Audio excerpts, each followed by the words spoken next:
So, Salam Talib, tell us a little bit about what it was like 7 years ago for you in Iraq.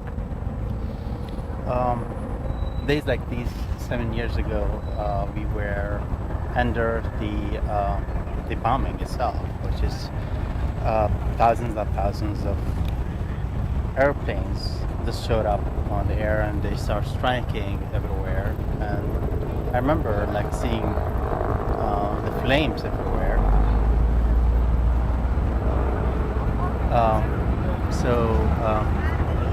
Yeah, it's horrendous to be here now, remembering this, and it's a very short time, but it's 7 years.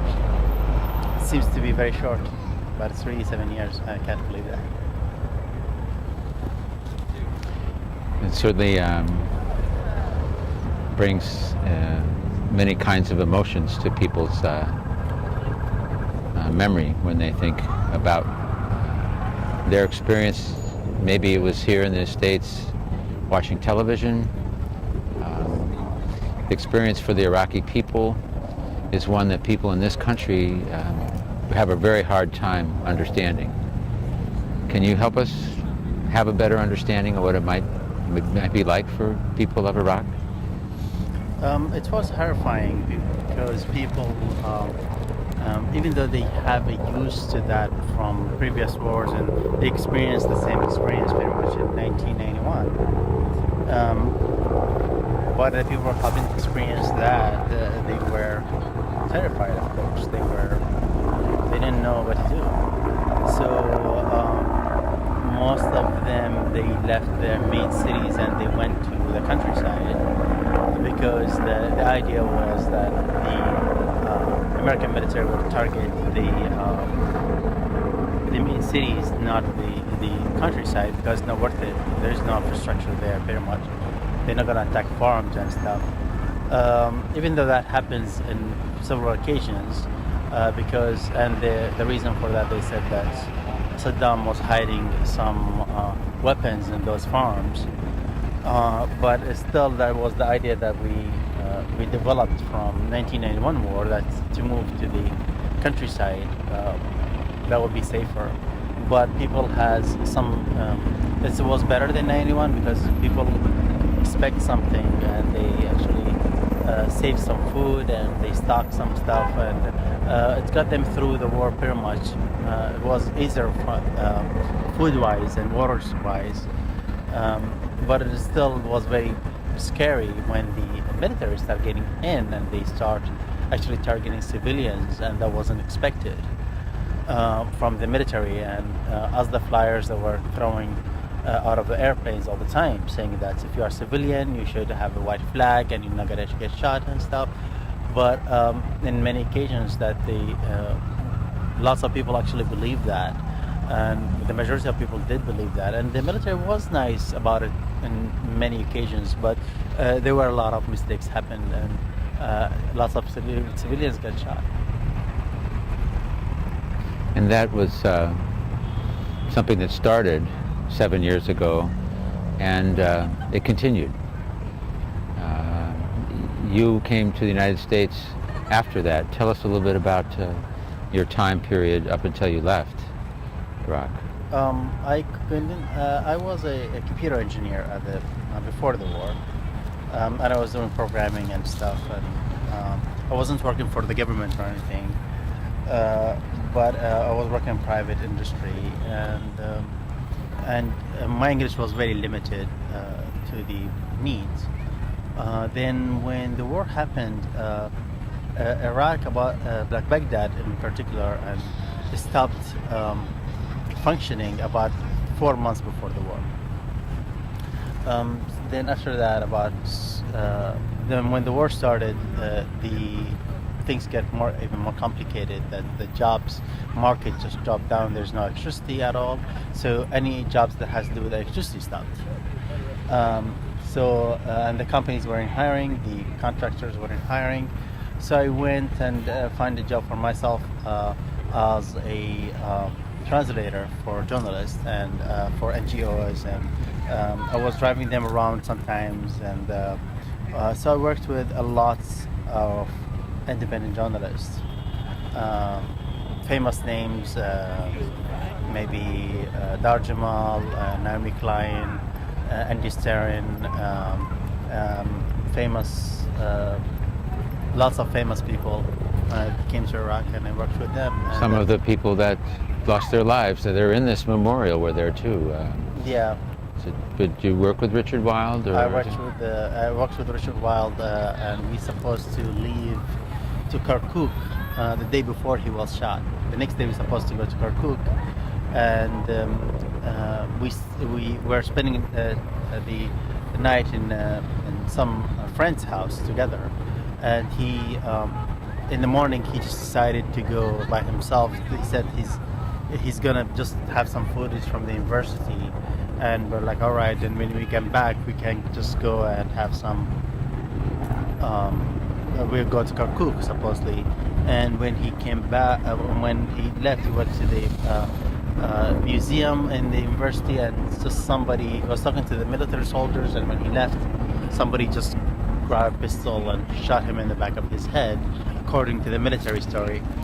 And about at night we missed him, so we started looking around, and at night the military came to the house and they told us that he was shot, and they took all his stuff from the house, and they said we're gonna give that to his family.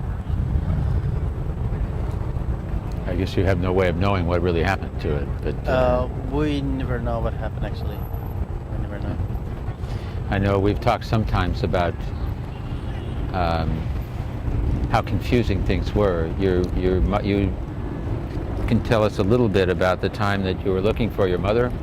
You didn't know where she was, and you had, I'd say, a traumatic. I don't mean to repeat, the sad stories, but what happened that time when you didn't know where your mom was? I mean, it's not just for me. It's very common thing there that with car bombs and lots of violence, you think that anybody that is late, he was killed.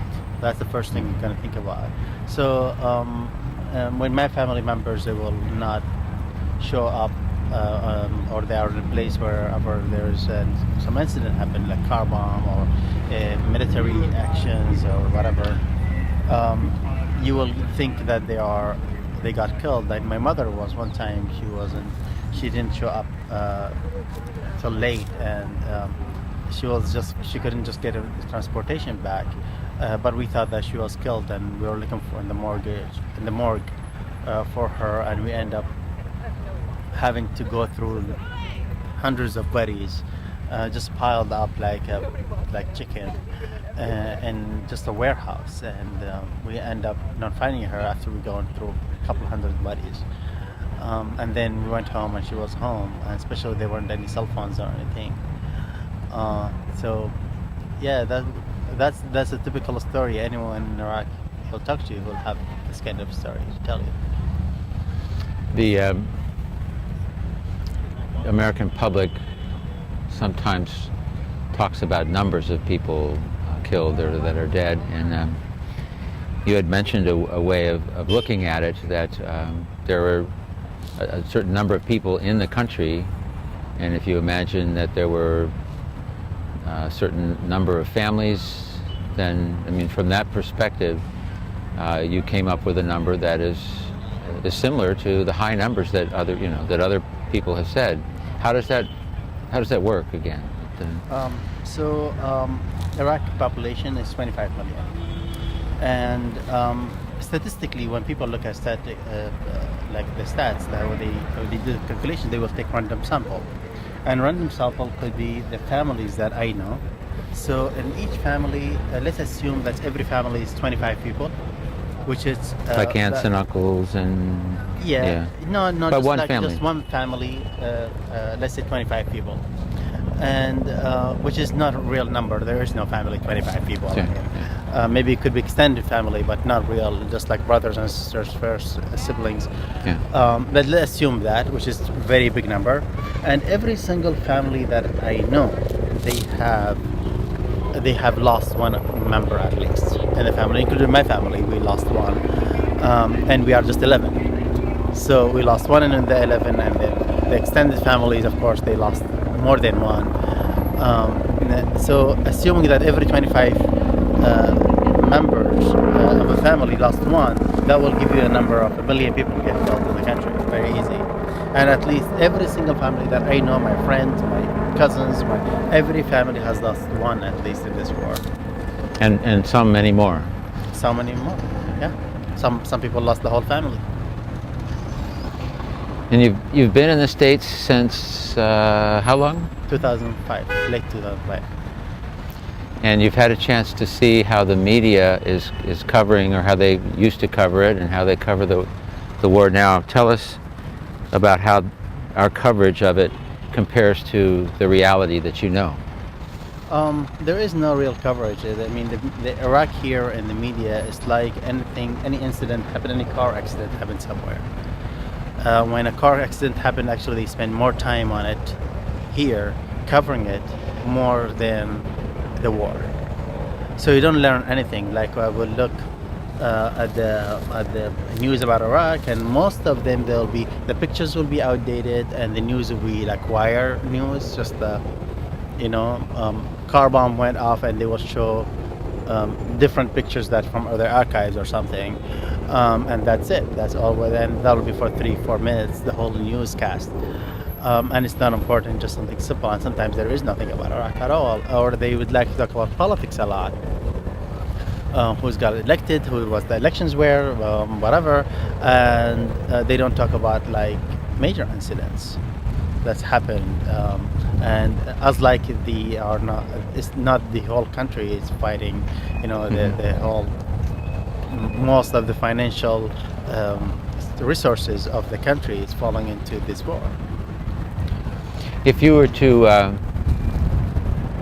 be the news director for a real broadcast about what's going on in Iraq, or what went on in Iraq, give us an example of what you would say, so that people, to really share the real story.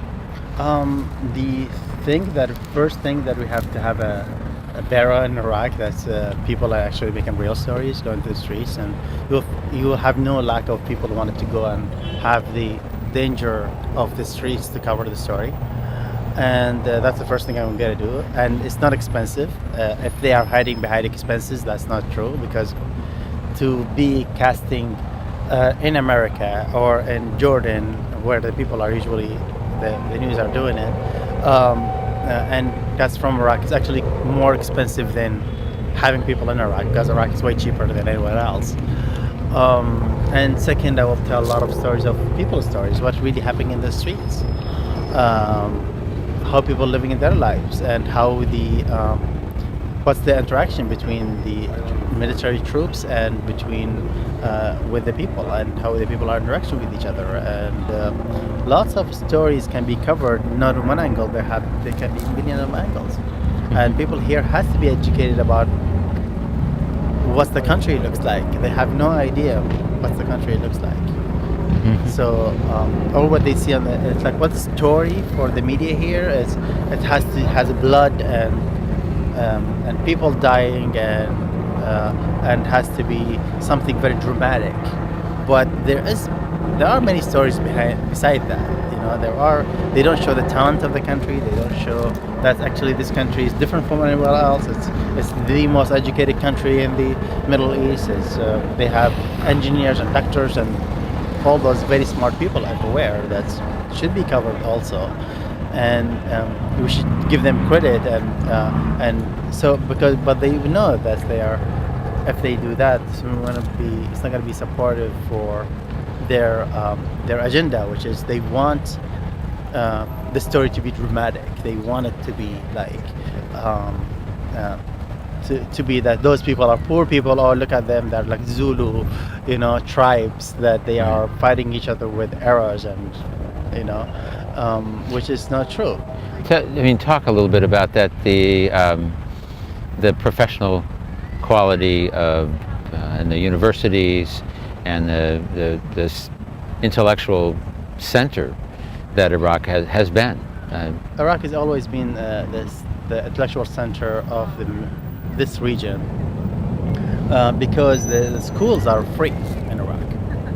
The schools are totally free so far till now. The schools still free. The government schools are free, and there are no private schools.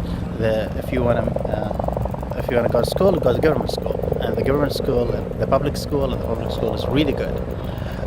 They have the system is a British system, been installed, and there's like a version of British system, but it's really way harder. And your qualification is on how much you score, and the exams of the government exams, which is it's a same exam. All the country will take it the same day, and everyone has to take it, and then that will qualify you for universities or not, and which university you're going to study. And in the university, you will have to study 16 books every semester. And if you don't pass in any class, you do all the 16 again. And in 4 years, you will have to graduate as an engineer. And you study that since you were 18, and you have to 22, you have to graduate as an engineer. Otherwise, you will go to military. If you fail in the same class twice, you'll go to the military. You'll get kicked out of university, go to the military right away. And that's the way it used to be too? That's the way that used to be. So people has no option beside getting good grades, becoming really good engineers, becoming really good doctors, becoming really good. They have to graduate and have to do well in school. So that made it to so many years of that. That made it to the level of become a very intellectual place that people actually look forward to go there for education or for school. So you see in Iraq, by that school, there were people from all over the Middle East there, just come there to study. And even though when Middle Easterns, like people from Arab countries, they come to study in Iraq, actually the government will give them money. The Iraq government? Yeah, will give them money to study if they are studying there, if they get accepted to university. It's like in reverse of, and even Iraq wasn't like that rich of a country, and which is comparing with the US, they charge 10 times for an international student here. Yeah. Which is very weird. And I guess women, there's a cultural difference. Can you talk a little bit about that and the women's involvement in schools, for instance? What was it? I guess. School is open for women in Iraq. They are in primary school. It's a mixed school. Well, it's a both gender school, mixed gender school. And then in high school, then you got to separate men's school and women's school. Then in university, we'll mix again, and they have the same opportunity as any man. There is no, you can't be like because you're a woman you can't apply for this university or that university. Except maybe there is one university. There's the University for Sports, and there's a women university for sports and a men university for sports, and they can apply for either. Or there's a third one that's mixed gender, and you got to choose which one you want. But it's never been segregated. University has never been segregated ever. And even in Islamic, actually, even in Islamic school, Islamic studies, they're mixed genders. There's some talk that if the United States were to leave, that it would be dangerous for women. So the United States there to protect women?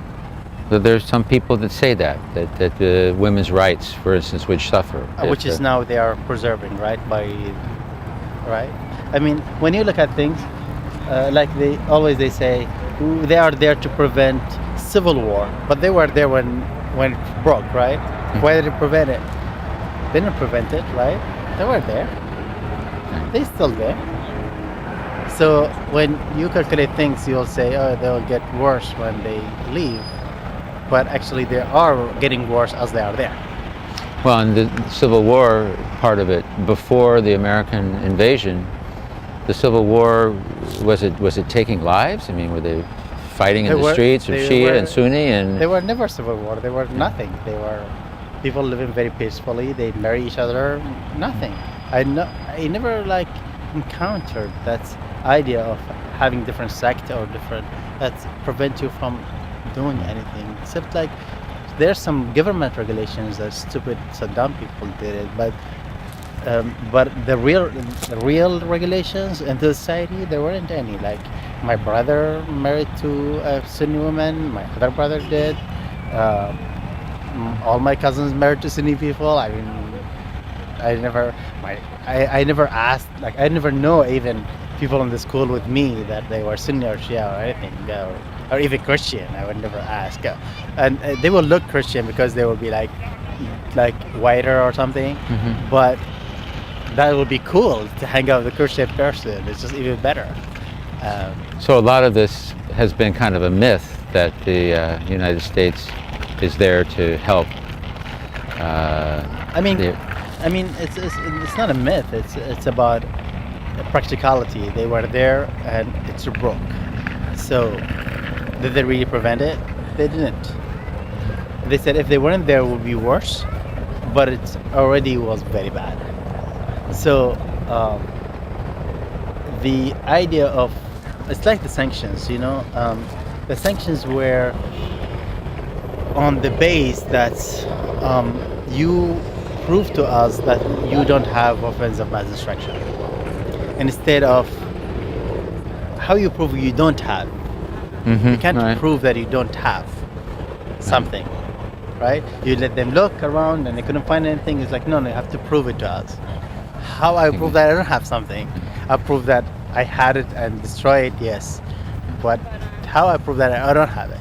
So it's the kind of the same loop they are taking here, which is we're going to prevent the people from getting killed. The same, meanwhile, when they are there were a million people get killed. Million people. So what do you prevent it exactly, right? You prevented them from being safe from the U.S. aggression. How many of those? So for me, like, I'm looking at when advocate for people, for American military to leave Iraq. Let's say hypothetically there is 100% security problem in Iraq, danger in Iraq. Let's say 30% of the violence it's created because or for or against the American military. 30%. So what if I come with a proposal saying, well, what I'm going to do is I'm going to come up with a plan. I'm going to reduce the violence in Iraq 30% by tomorrow. Right. That's the part that we know for sure about, which is that created for, against, with U.S. military. So if we take them out, we know about that part. We know they are creating that. We will take 30% out of the equation. And it could be more than that. It could be way more because, most of the people, when they shoot even each other, they shoot on the base, not that you are Sunni or Shia or anything other sect. There's a lot of those bases, which is, I encountered myself, that we are association with Americans. If you are with the Americans, then you are against us, period. Right? Even you're Iraqi. Who cares? Right? So that's a big part of the equation, and you have to put it in count. So they would have to leave sooner or later. It's not their country. It's not their environment. They would have to leave. There is no, if you look at the history, anywhere in the history, you'll never find occupation that lasted forever. Never. Right. Right? And armed occupations, they tend to fall apart. That's fact. Yeah. Either they will fall apart or their country will fall apart. There is no, look at the British, look at any occupation in the world, right? And they would have to leave sooner or later. But the math, to do the math for rebuilding Iraq, for them to leave, why I'm advocating for it now, not tomorrow, because I do the math this way. The amount of years they stay there is squared to how many years you need to rebuild Iraq. So 1 year is 1, 2 is 4, and now they have 7. Square that is 49 years. 1 year more, I'll be 64. Right. 1 year more. Right. So the sooner that 1 day earlier, we are actually saving months. Saving lots of years every year, and it's getting more complicated because when you have the problem for 1 year, if you look at the history of the occupation, the first year of the occupation, the problem was thugs. They were in the streets robbing everyone. Simple problem. simple. That was very simple. Yeah, And law those thugs, enforcement. Yeah. they were non-organized, work on an individual basis. They don't operate in daytime. It was a simple problem, nothing, right? And then this problem, those people run out of the government places, and they start, okay, let's get organized. And they got organized together because they want to do. So they, they made it more complicated and more complicated, and the problem getting more complicated. If you look at the problem now, it's not the same problem 4 years ago. It's not even the same problem last year. We have a different problem now. Yeah. So if we wait, we will get a different kind of problem set. And you still have the original problems of the Still have the original problem. destroying the infrastructure and the water and the roads and all of that. You put on top of that, and the way you put on it is exponential. It's not linear. It's not you need 8 years to fix what happened in 8 years. No, you need 8 square. Right. And I think that's very realistic. It's like, imagine how much time it takes to take a building down and how much it takes to rebuild it. I want to let Josh have a chance to talk to you up here too. So no, he can talk with you. Okay, you have to take well, then talk a little about the Iraq Memorial to Life, and what has it meant to you, and what can it mean down the road? So Iraq Memorial to Life, it's a very interesting idea. It's the idea of pushing people that they are taking walks in the streets to actually face the problem and acknowledge the problem exists. And the problem of Iraq, it's being fade out of the news. It's not a story anymore. It's not interesting to people because it's been going for a long time. It's just something going on, but they don't really know. They fade out of the problem. And this is a visual way to show that there's a lot of people put a lot of effort into that, even though a lot of people, just you and a couple other people, but a lot of people. Yeah, but it's still this idea of you show the people that actually there is something going on. There's lives there are people dying as we are talking here, and those people are lives are not just anything. They are people. So especially have it like in different places where people actually having their walks, and it's meant to me that. I haven't been there when my brother, one of the markers is my brother, marker that he died in 2006. And for me, I couldn't intend, I wasn't in his grave ever. I haven't seen him killed. And here it's an attribute to him that I know that he wasn't involved in anything, and he was total victim of basically nothing. For me, it was like a very passionate thing that there is somebody recognized across the world that his blood is worth memorizing at least. It's been good to get to know you. Tell me something else about your brother that I can hold on to. He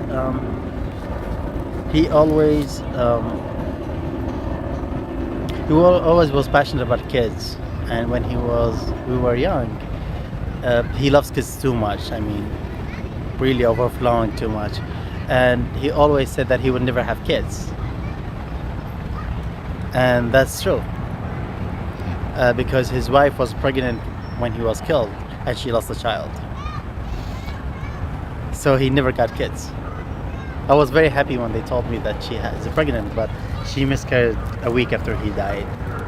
So she basically lost the kid, and it was true, and reminds me a lot of things that people say in their lives that they can become true. But you'll always carry that his love for kids was real. It was really real. I see him a lot with our kids now. I mean, and I don't have kids, but I mean, I have nephews and nieces, and some of them actually look like him. Huh. They didn't even know that, but they are. Yeah. Thanks. Thank you so much. Yeah. Of the civilian deaths since March 20th in Baghdad. And then to the west are the military markers of the U.S. soldiers that have been killed in Iraq.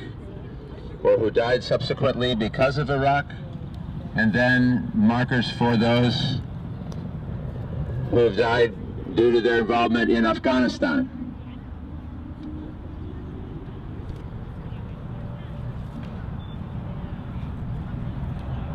This marker was the first marker made for the civilians.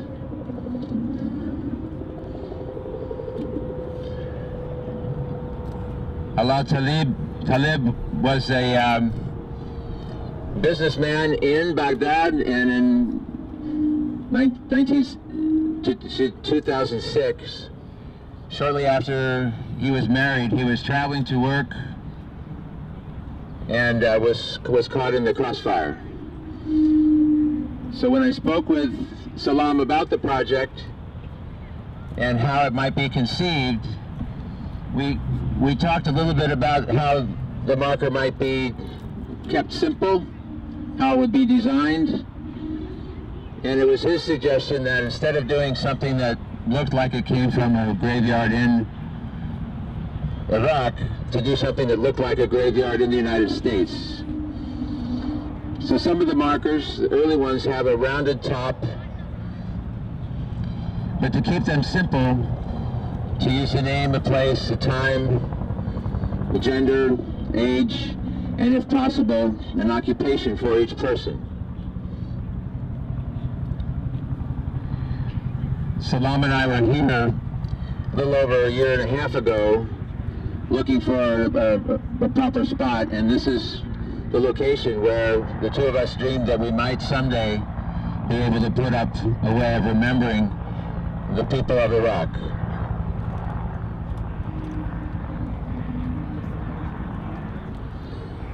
As many of you know, there is no way to know how many people have died. There are many estimates, as you'll hear from Mark Johnson, the Executive Director of Fellowship of Reconciliation, in his poem, "One Too Many, One is Too Many." But to not draw attention to it and to allow it to continue is not right. And so we will make markers until it's over. There are, in the IraqBodyCount.org database, 104,000 identities. As some of you know, only 4,500 of those data entries have a name.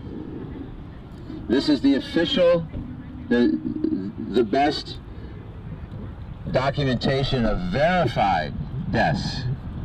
Very low, very, very low numbers because of how difficult it is and how stringent their requirements were that this be a documented death.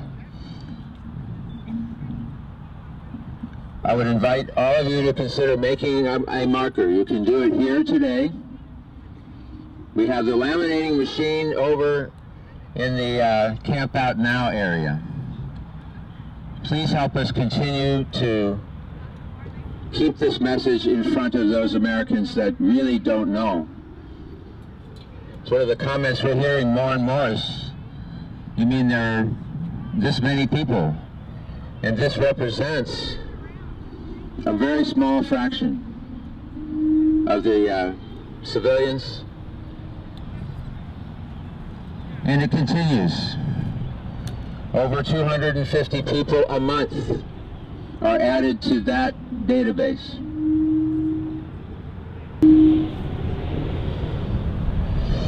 My name's Douglas Mackey, and I am honored to be here today to share with you what on paper are called memorials. And I'd like us to think for a moment about that word. The definition in many dictionaries does include a listing of a honoring of people. In all definitions, it talks about calling back to our memory, using our memory. Memorial. And so our memory will see and hear and feel a lot of different things as we look at these markers. Because this has been done for so many years, we did what we could to bring the memorials from other efforts in the United States. You will see part of the National Traveling Eyes Wide Open Memorial over near Camp Out Now. Here in front of us is a portion of the Arlington Northwest Memorial. There are about a dozen Arlington traveling memorials that are still in use today. There will be representations from about half of them here. So take a look up near the Camp Out Now area to get a sense of the history of people trying to let the rest of the world know. Several of these memorials have included civilians. In front of the Iraq Memorial to Life, and is now becoming a part of it, are the memorial placards for the children. Also inscribed in Arabic that were known about in 2006 when the Cape Cod chapter of Veterans for Peace and other peace organizations put together that memorial several years ago. So help us continue this memory. And we've invited some speakers who have a particular relationship to it. Today you'll hear from Iraq veteran Josh Stever. Josh will then introduce Salam Talib. And then we will also hear from Mark Johnson. And Cindy Sheehan will close this after everyone's brief remarks. Josh.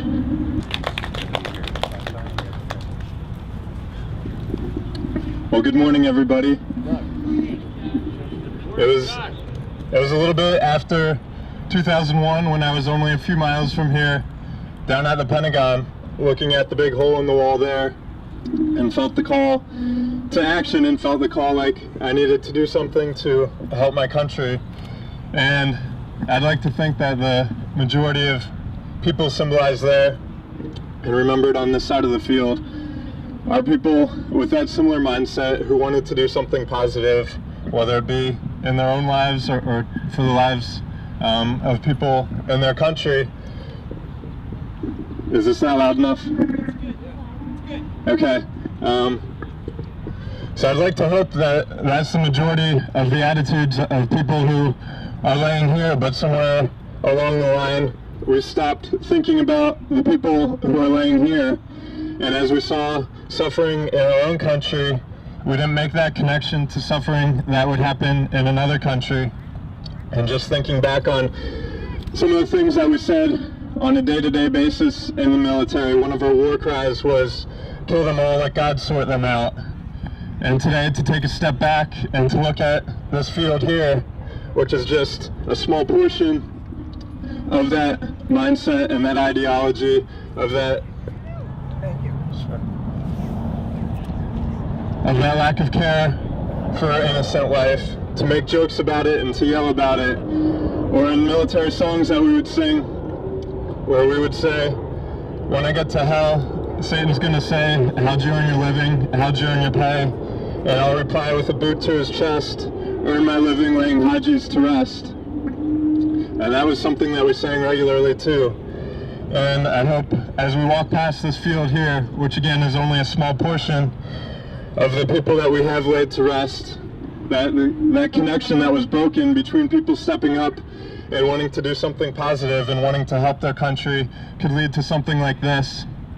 And along the way where we become callous, and where whether it's in the military singing songs like that or just day to day living back here where we read these numbers in newspaper articles or we see the death toll scroll across the bottom of a news screen, and just how desensitized that we can become to actual human lives. So just wanted to thank all of you for being here today and for trying to reestablish that conscience and reestablish that humanity that can be so easy to be lost, whether it's on this side or whether we can stop caring about people on this side who wanted to do something positive, but whether through lack of creativity or stereotypes or just hatred or whatever the reason would be, couldn't think of a better way to try and help people that ended up here. So as we join together today to remember both sides of the field, I hope that we can take a step back and remember human life lost on both sides, and remember the different things in our day-to-day lives that can take away from that common humanity.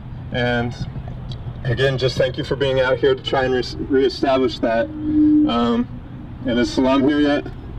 He's not, but we'll have Jeff from the other group. Okay, and I just want to take a minute too to thank Doug and to thank Mark and Salam, who's not here yet, and some other faces I recognize on the trip that I took, and all the different people who supported me along the way as I traveled across the country and tried to adjust to coming back as a soldier, and to both honor the people on this side of the field, but to reconsider the people on this side of the field. And just thank you for this community and for the support that everyone is to each other. And I guess as we wait for Salam, just take a minute to thank you for all those different things, and for the remembrance and the humanity that we're both mourning and also coming together to reestablish and celebrate today. Thank you.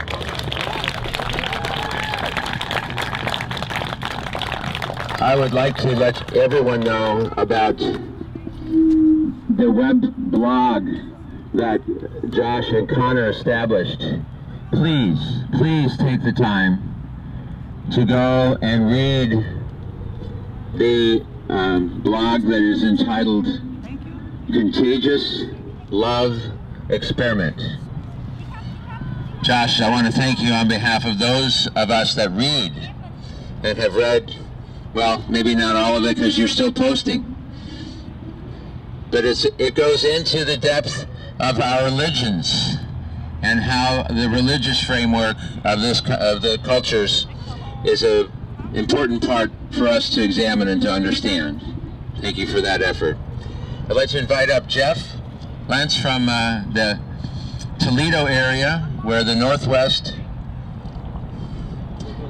Ohio Peace Coalition has put together their display and installation, to say a few words. Jeff. Yeah, about 6 years ago when we started this, the first time we set it up, maybe just over 1,000. Just over 1,000 we put up on the University of Toledo campus and on a hill, and we were so busy stretching strings and making sure everything was right, and by the end of the afternoon we got down and looked up the hill, and you know, the power of what we had put together just overwhelmed us. And I don't think any of us ever thought that, you know, it would grow this big. Of course, we should have known that war is going to continue. What we wanted to do was present the human cost of war in real time, real space, and make people think about it. And what I wanted them to think was, you know, these guys, they made a choice, whether it was based on a lie, maybe it was based on the economy, no job, health care, whatever. These guys made a choice, but this side didn't make a choice. This side had no choice. People on Wall Street made a choice. The people in these buildings made a choice, just like they've been doing for 200 years. I guess that's what I wanted to come away thinking. Thanks. Thank you.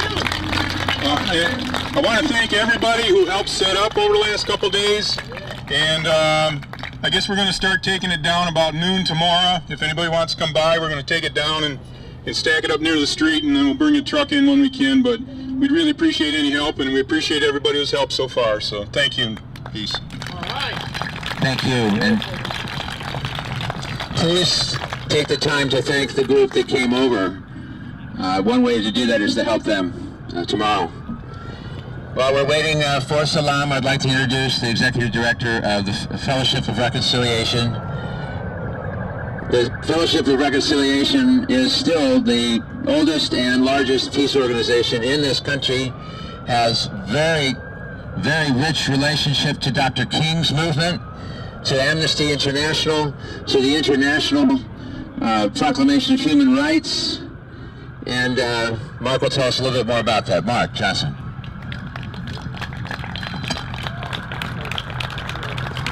Thank you, Doug. Good morning.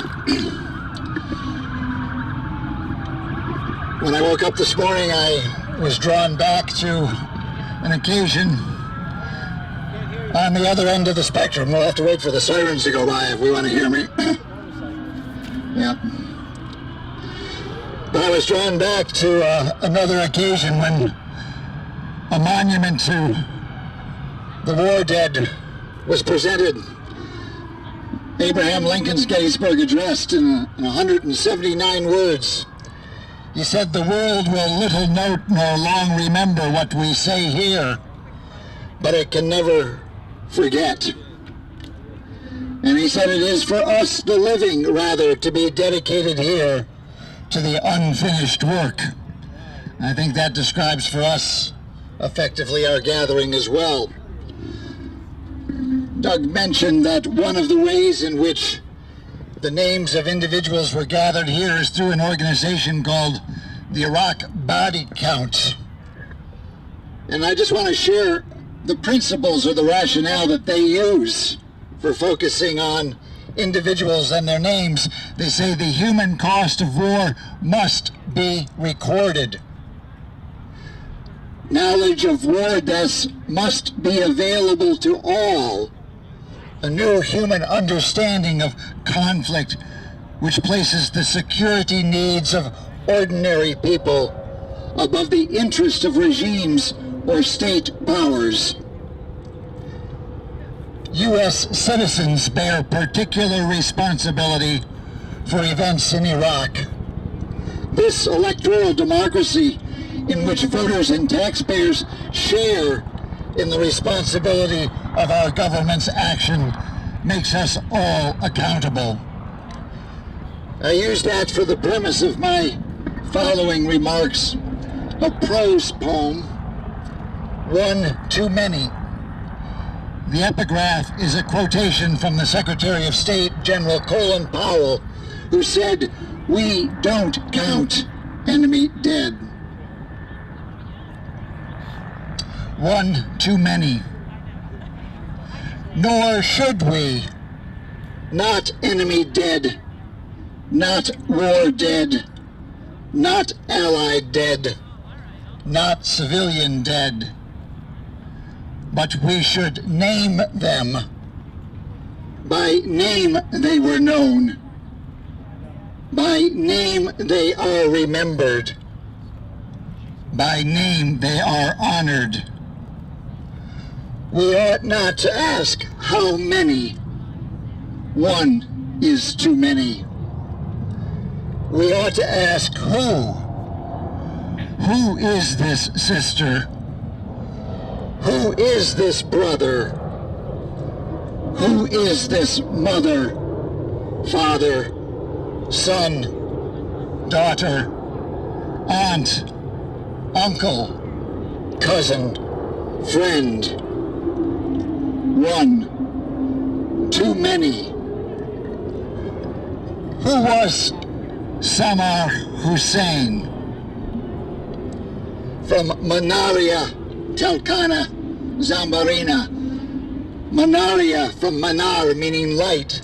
Samar Hussein from a village of light. 13 years old. Who was Samar Hussein? A 13-year-old girl. Perhaps the first in the attack on Iraq to have died, and whose name we know from March 20th, 2003. One too many. When one life is lost, a world is lost. Each son and each daughter.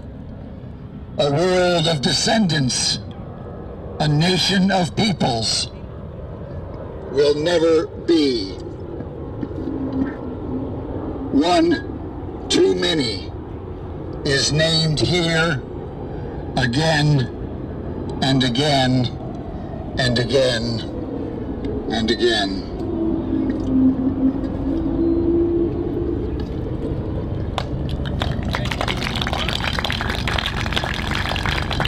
I want to, thank you. I want to introduce Cindy Sheehan, and I'm not sure if Salam is here yet. We've all met Cindy in many ways. This is the second chance I've had to introduce her in Richmond, or Charlottesville, Virginia, as she was starting her campaign for Congress a few years ago. But we've all met and known Cindy through one name too many. She and Salam will help bridge these two bodies of memory with their remarks and with markers this morning. Welcome, Cindy. Thank you. Thank you for being here.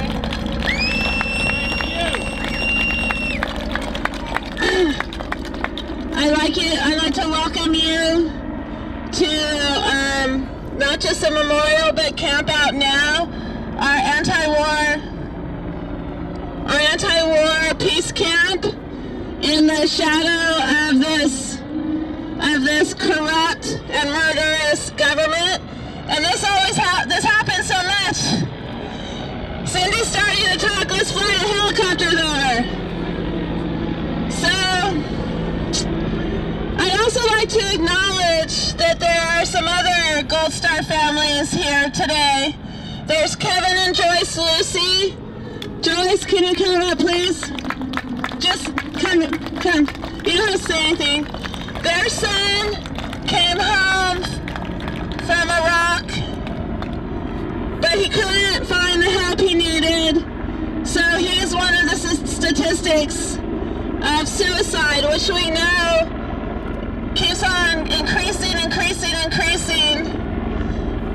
as the war increases, as funding for the VA decreases.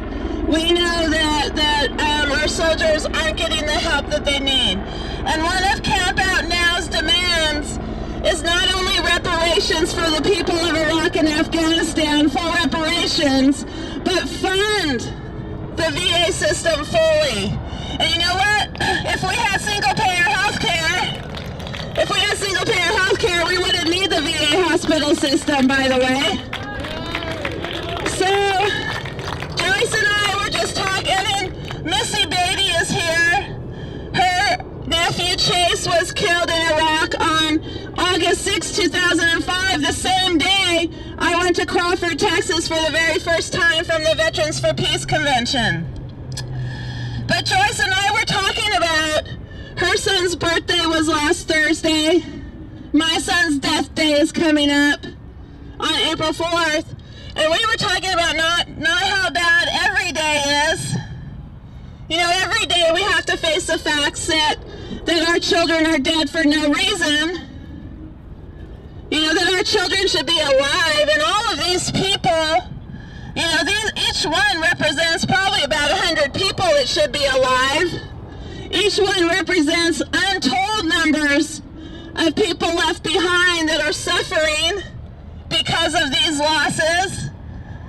And we have to deal with this every day. Every day until Joyce and I are gone, we have to deal with the deaths of our children. And then we have the special days, their birthdays, their death days, holidays, the birthdays of their siblings, anniversaries, the day they took their first step, the day we last saw them. So it's very important that we remember, no matter who's president, no matter who's in Congress, people are being slaughtered, and we can't stop working to prevent that slaughter, to prevent that heartache. So thank you so much for being out here today. You want to say anything?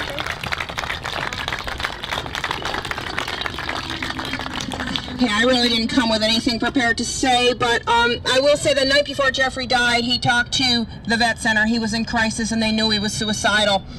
And in the notes that were left by them, they said, Jeffrey said, nobody cares enough to help. And I think the next day he was gone. And I think that's a horrible statement for any veteran to have to say after he served his country. And we live with that every day. We live with the fact that Jeffrey was tortured for 11 months in his soul and his mind when he came back, and there was nobody, there was no outreach, there was no help. We brought him to the VA on June 5th, and his grandfather, who lost his only brother in World War II, begged them to do something to help his grandson, and they did nothing. So I think we have a lot to do in this country, and that's, thank you. Thank you.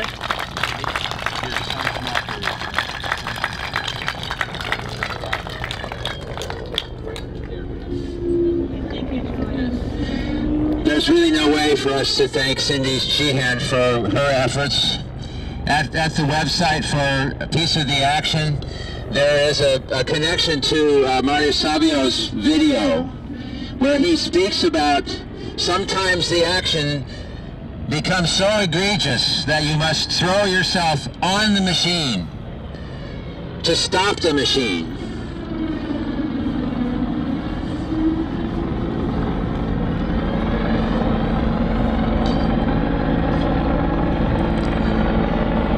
It may not be a way of throwing ourselves on the machine to honor the civilian life like Margaret Hassan, the UN peace worker who was kidnapped and later killed due to the invasion of the United States.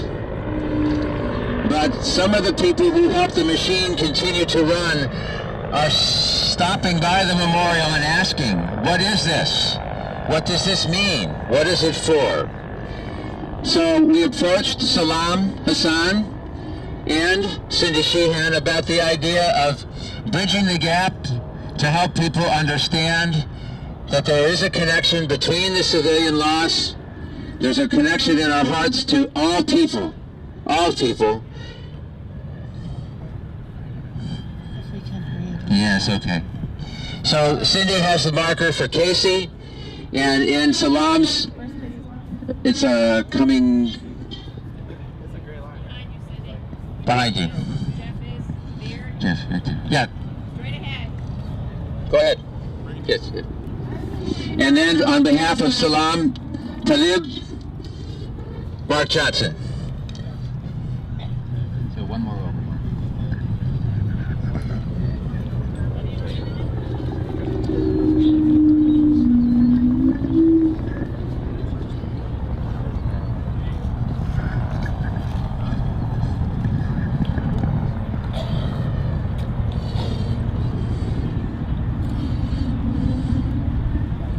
And Katie, could you come forward, please? So joining Katie is Josh Stieber, who will be placing a marker for someone. Do you want to, Katie? Sure. This marker is for a friend of mine that I had in the Army who was in my company. His name was James Harrelson, and he died on a road that I drove down regularly, and it makes you really ask the question, you know, why was he the one that the bomb would go off on and not me? And it really makes you think about what's important in your life. And to certain degrees, I think we're all at that point now as we look at all these markers here and the marker in my hand and the markers in front of us to ask ourselves, you know, are we going to continue to push to create the world that we want to live in and to reduce the number of markers, especially the markers that we lead to with our own hands, or do we want to continue to ignore the different numbers and walk past memorials like this and not think about it? And it's really a question of humanity to both honor the dead and honor the living, to live our lives to promote a world and promote a culture where we can solve problems differently. And a lot of times that might take sacrifice and take effort, but so does all of this, and I'd rather do it for peace. Thank you.